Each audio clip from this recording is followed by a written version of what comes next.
Hola, bienvenidos a una charla como cualquiera desde la librería Bonilla, aquí en Miguel Ángel de Quevedo, al sur de la ciudad. Tenemos una nueva charla y en esta ocasión me da mucho gusto tener a Manuel Illanes, poeta.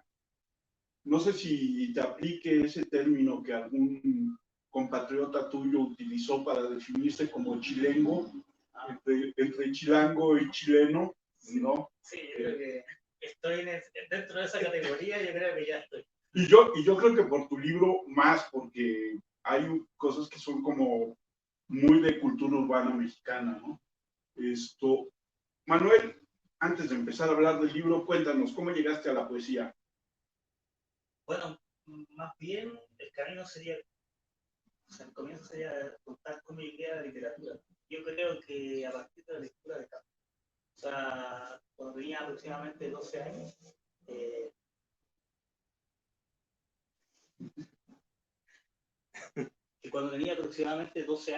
que fue que leí la Metamorfosis de Kafka. Y para mí fue como literalmente mind blowing, como se dice en inglés, o sea, como me voló la cabeza. Y me empezó a interesar la literatura. Y específicamente la poesía fue por Baudelaire, por Las Flores del Mar, que lo leí bueno, al finalizar tercero medio en Chile, que es aproximadamente cuando estás en la prepa, que fue por Baudelaire, por Rimbaud, que yo entré al mundo de la poesía. Y la poesía fue como al final de la adolescencia. Que es cuando nos encantan los poetas malditos. Exactamente, sí. ¿Y el Conde de Lautréamont? Mucho más tarde. En realidad, Lautréamont sí vino separado de, por ejemplo, de Baudelaire y Rimbaud. Yo creo que a Lautréamont lo tengo que haber leído cuando tenía 28, 29 años, que también fue un gran descubrimiento. Para leer los textos de Lautréamont, también fue un gran logro. Bueno, y cuéntanos, ¿cuál es tu viaje o cómo llegas a México?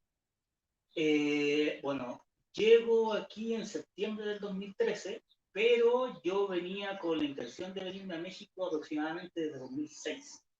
Y tuvo mucho que ver en eso como la aparición de Los Detectives Salvajes de Bolaños, que para muchos de mi generación fue un libro muy, muy importante, o sea, un libro que marcó una fase, una época.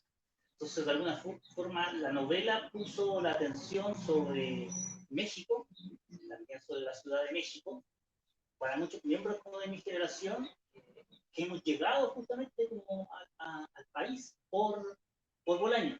Claro, uno podría decir exclusivamente por Bolaño, no, porque por ejemplo, la literatura mexicana ya tiene una tradición súper larga en Chile, o sea, hablando de Truffaut, hablando de Paz, o sea, hay una serie de escritores que ya tenían como una fama, pero Bolaño fue como el gatillante para que yo llegara para acá. Entonces yo, de 2006 que tenía la intención de venirme, se pude completar en 2013 y bueno, he estado haciendo distintas cosas a partir de ese especial. Una de ellas, estudiar en la UNAM y volverte maestro en letras mexicanas, ¿no? Sí, por ejemplo, a mí desde 2011, que fue la primera vez que yo vine acá, yo, a raíz de ese viaje yo escribí un poemario que se llama Crónica de Atlán. A mí me empezó a interesar la historia de las culturas precolombinas de México. Y yo la tesis que hice de maestría en la UNAM fue sobre Bernal Díaz del Castillo y Crónicas de Conquista, que es un tema que a mí me apasiona desde ese tiempo, o sea, aproximadamente 2011-2012, y al final sobre el cual hice una tesis en la UNAM. Igual, todo ese imaginario que surge a partir de las Crónicas de Conquista, de Bernal, de Francisco López de Gómez, del mismo Cortés y de otros, sí es como algo que a mí me llama mucho la atención. Oye, una preguntita que hablabas de Bolaños. Hay como, creo que la imagen de Bolaños es mucho más valorada en Chile que lo valoramos en México. ¿No estás de acuerdo? ¿O es una impresión falsa que yo tengo? Es que yo creo que a nivel latinoamericano, sí Bolaño ya tiene un peso súper grande, y no solamente en México, sino de Chile y en otros países. Quizá el tema con Bolaño en México puede ser porque, en particular, como él perteneció al grupo infrarrealista, y el grupo infrarrealista tuvo conflictos con Octavio Paz, eso puede generar como algún tipo como de distancia o resquemor con respecto a la figura de Bolaño, pero yo por lo menos con los miembros de la generación, con los que estaba acá, con gente más joven, incluso con gente mayor, si hay un aprecio por la obra de Bolaño acá en México que es bien grande, porque además la etapa que Bolaño pasa en México, previo al viaje a España, también es súper importante como su trayectoria literaria. Yo por lo menos creo que no, o sea, que hay un aprecio grande a Bolaño acá en México y es lo mismo que me ha tocado ver en otros países de Latinoamérica. Okay. Pues una falsa impresión que yo tengo. Quizás sí. Ahora estamos también reunidos para platicar de este maravilloso libro que acabas de publicar. Se llama Cascajo, que es un libro de poesía. ¿Por qué una palabra tan chilanga o un mexicanismo tan? Sí, a mí, desde que llegué aquí en México, me llamó mucho la atención el uso de la palabra cascajo. O sea, desde el primer momento que estuve, y no solamente de la palabra cascajo, sino también de la palabra pequeñar, porque de alguna forma revelan como una cercanía con todo este mundo del desecho, todo este mundo de la basura, que es como muy específico. Entonces a mí me llamó la atención el uso que se hacía aquí de cascajo y de pequeñar. Esas dos palabras son justamente las palabras que dan, claro, que dan título a las dos partes del libro. Entonces, sí tiene que ver con esta relación con el mundo del desecho.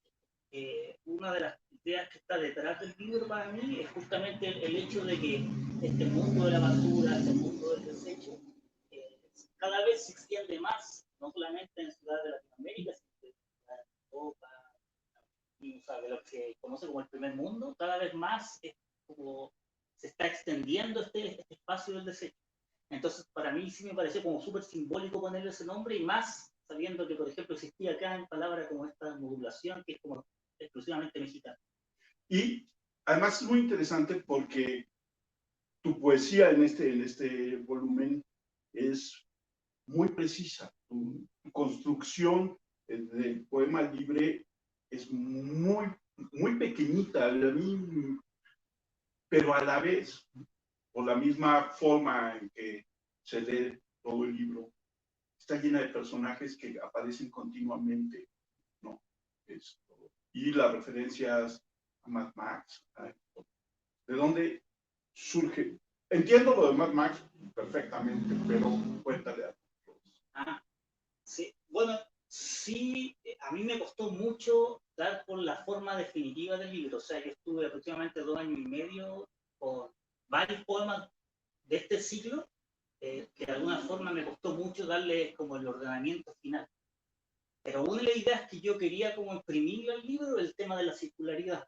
Y para mí, por ejemplo, esa circularidad se podía lograr, por ejemplo, a través de la repetición de ciertos personajes que están como en varios poemas que van surgiendo, no algunas veces como las voces principales del poema y algunas veces como en sordina, así como si fueran como parte de un paisaje. Y eso también yo quise lograrlo a través de la utilización de ciertas frases. Son frases que yo escuchaba en la colonia donde vivía, en la colonia, la unidad anabolena de Clavo. Entonces son frases que para mí yo las escuchaba diariamente. Entonces una de las ideas que se me ocurrió era justamente decir, bueno, estas son frases que son parte de mi paisaje sonoro en Clavo. ¿Por qué no utilizarlas y por qué no darles como cierta, transmitir cierta circularidad en el libro a través de esas frases? Y otros personajes que aparecen, que son, o sea, aparte de los personajes de la colonia que están ahí figurando en el libro, son personajes que pertenecen al ámbito de la filosofía. Por ejemplo, Benjamin, por ejemplo, Guy Debord, que es un filósofo francés, por ejemplo, Bertolt Brecht, porque para mí sí es una idea, o sea, creo que es como muy importante que, por ejemplo, el pensamiento como de esos autores, que para mí son como autores que yo sigo, que yo leo como con mucha seguridad, están como mezclados en la práctica con cosas que pasan. O sea, mucho del pensamiento de Benjamin uno lo podría ver como en esa colonia. O mucho del pensamiento de Borum se refleja en lo que estamos viviendo como en la cotidianidad de las colonias, como de la periferia, como de la ciudad. Entonces yo quería como que, de alguna forma, ese pensamiento se reflejara en situaciones concretas, en hechos concretos. Y eso fue lo que yo, por lo menos, me quedó como... Pero además funciona súper bien porque tienes esta cita directa de los autores como Benjamin. Y luego combinas acompañas con estas voces que sí son muy, muy urbanas de la ciudad, ¿no?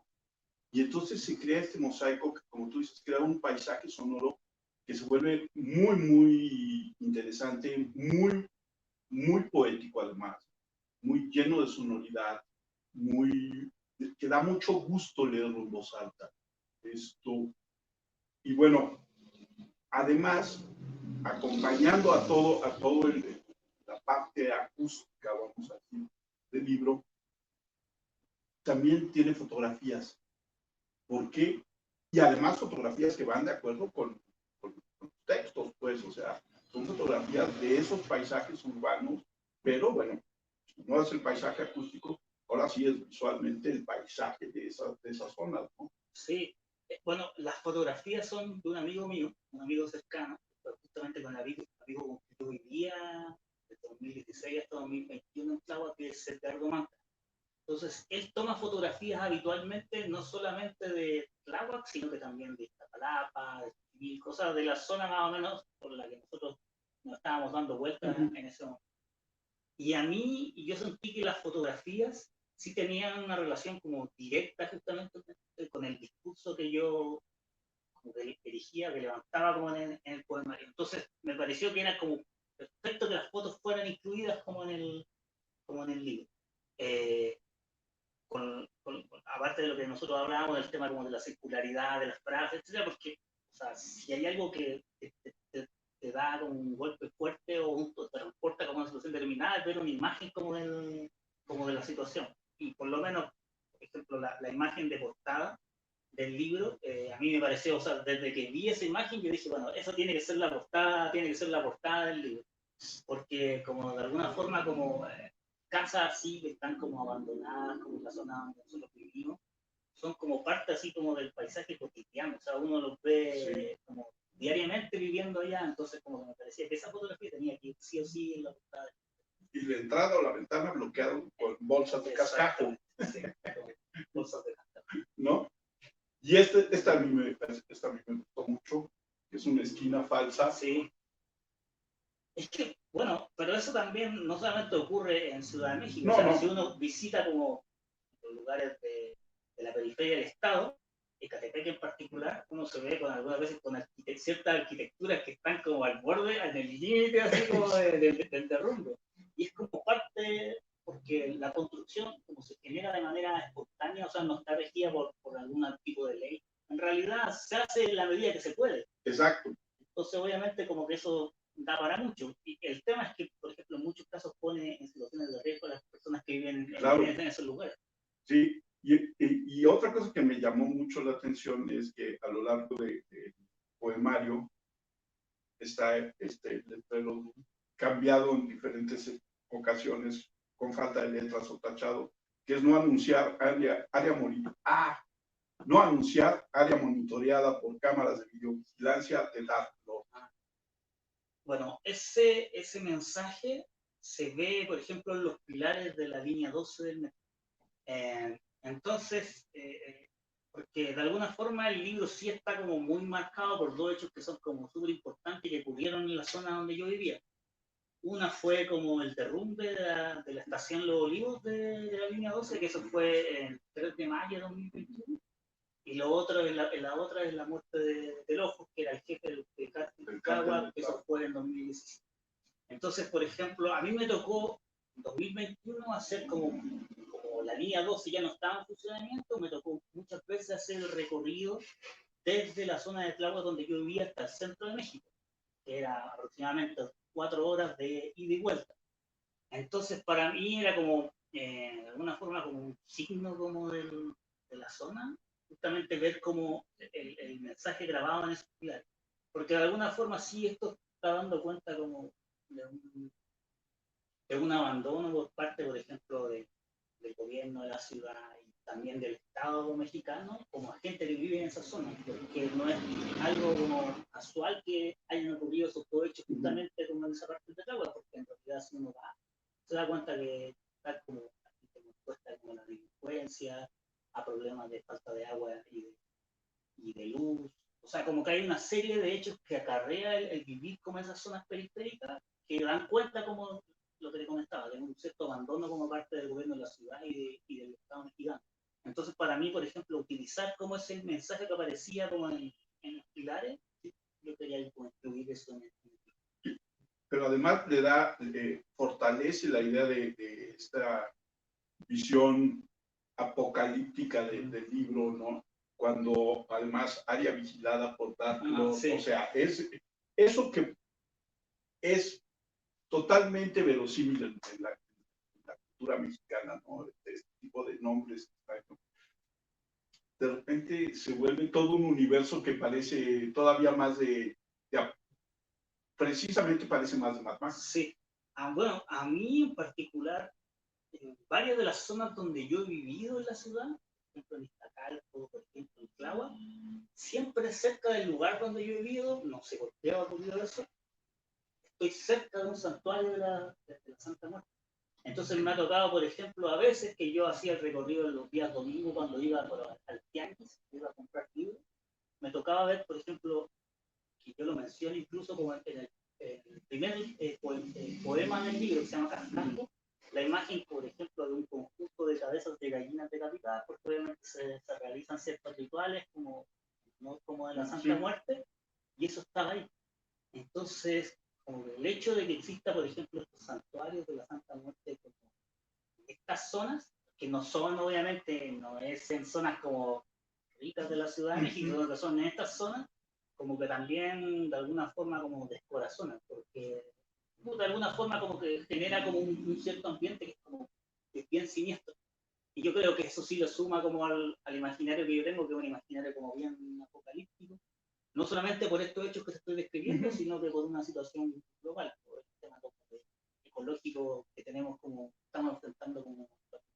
Que ahí está el poema donde hablas de estas islas de arrecifes que son parte de este problema de sobrepoblación humana. Tal vez. Y sí, la verdad es que, digo, como yo te decía al principio, se siente un libro tremendamente capitalino, ¿no? Tremendamente chilango. Tu voz, la fuerza de tu voz, de tu verso es increíble. O sea, yo hacía sí mucho que no leía un libro tan poderoso, tan desolador de alguna manera, porque el lugar común es pensar que toda la poesía tiene que ser bella, ¿no? Y no hay nada más